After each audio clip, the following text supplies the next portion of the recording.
So back to the Garden of Eden. They didn't have microphones then at that time. But what they did have was a superabundance of goods. And if you have a superabundance of goods, then it is impossible that human beings have any conflicts with each other, because what should they fight about if there exists a superabundance of things? Except, of course, in two regards, even in the Garden of Eden, problems would exist, namely with regard to our own physical bodies. That is still scarce. We have only one of them, not millions.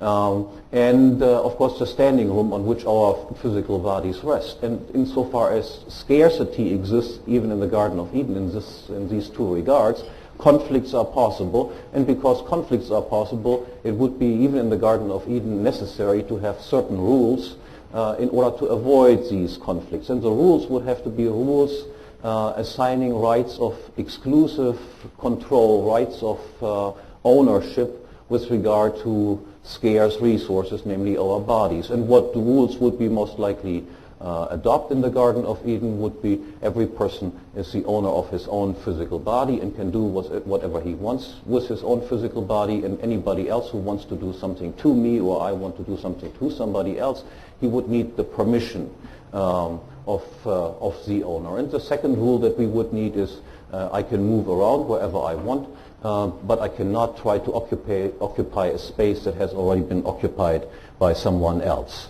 And outside of the Garden of Eden, where we have all around scarcity and all sorts of conflicts can arise, we would also need rules that avoid conflicts in this situation. And again, without going into a very detailed explanation, what sort of rules would we most likely adopt outside of the Garden of Eden? That would be, again, every person owns his own physical body. We acquire the right of exclusive control over scarce resources that were previously unowned by being the first one to put scarce resources to some use.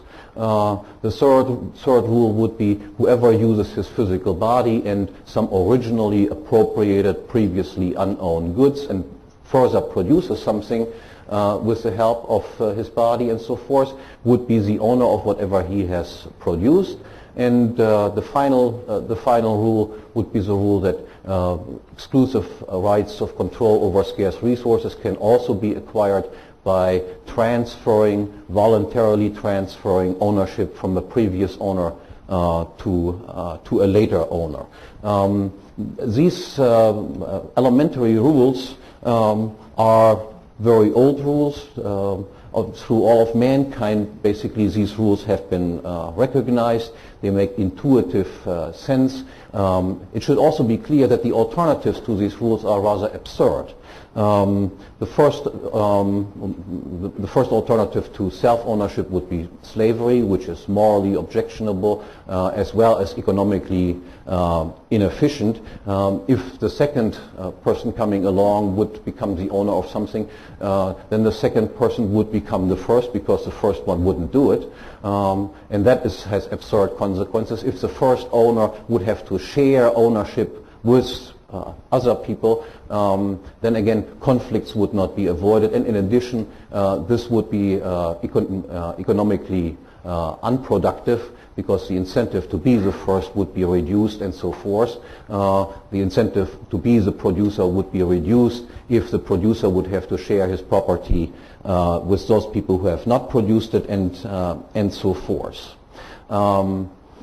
Now the next problem that then arises is, even if we recognize the truth, the morality, the economic efficiency of these sorts of principles, what do we do about those people who do not respect these rules? And of course there are always people who break these rules. That is, we need some institution that enforces and threatens with punishment breakers of these rules. And the traditional answer to the question who is in charge of enforcing these rules and threatening potential violators of these rules with punishment in case they do not adhere to these rules, the traditional answer is this is the task of the state. This is the sole and only task of the state. Now, whether this answer is correct or not depends on what is the definition of the state. The states are traditionally defined as being a territorial monopolist of ultimate decision-making or ultimate arbitration in cases of conflict. In every case of conflict, the ultimate judge who is right and who is wrong is the state.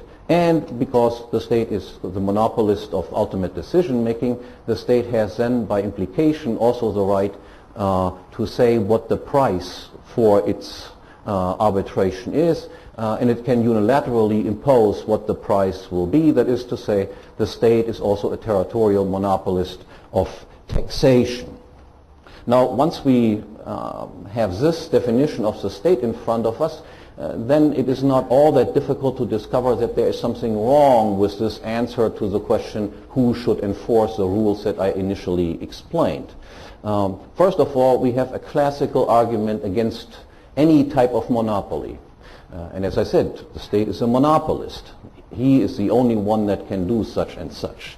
The classical argument against monopolists is whenever we do not have free entry into a specific line of production, in this case the production line of arbitration, of police protection and so forth, whenever we have restrictions with regard to free entry, then producers are no longer forced to produce at the lowest possible cost. As long as free entry exists, producers must produce at the lowest possible cost, because otherwise it will invite competition against them. And monopolists, because of that, tend to be, from the point of view of consumers, more pricey, and the quality of their product tends to be lower than it would be if competition existed in their area of production. But when it comes to the state, matters are actually worse than in the case, let's say, of a milk monopoly, which would produce milk at above a minimum cost. Price would be higher, quality of the milk would be lower. But in the case of the government, the problem is that governments do not just produce maybe lousy goods, but they can actually produce bads, namely in the following sense. Because governments are the ultimate arbitrator in any type of conflict, governments can also cause conflicts and then decide, when it comes to who is right and who is wrong in the case of conflicts, in their own favor. And given that they are human beings just like everyone else and realize this possibility, of course they will cause conflicts and then decide the conflicts in their own favor, and then on top of it they determine what the price of the victims of their misjustice have to pay for this misservice of causing conflicts, deciding them in their own favor, and what the price for this must be. So this is a fundamental problem with having a state in charge of this particular task. And now that this problem is even compounded if we have a democratic state in front of us. The classical liberals who proposed the state as a solution to the problem of social conflicts faced as their opponents typically monarchical governments, kings and queens. And they rejected the rule of kings and queens for the simple reason that they thought that they had privileges, that they were treated differently by the law than the rest of the people were, and they advocated instead that the state should be organized democratically, by making the point that if everyone can enter the state, not just some king or queen, then we have, so to speak, equality before the law.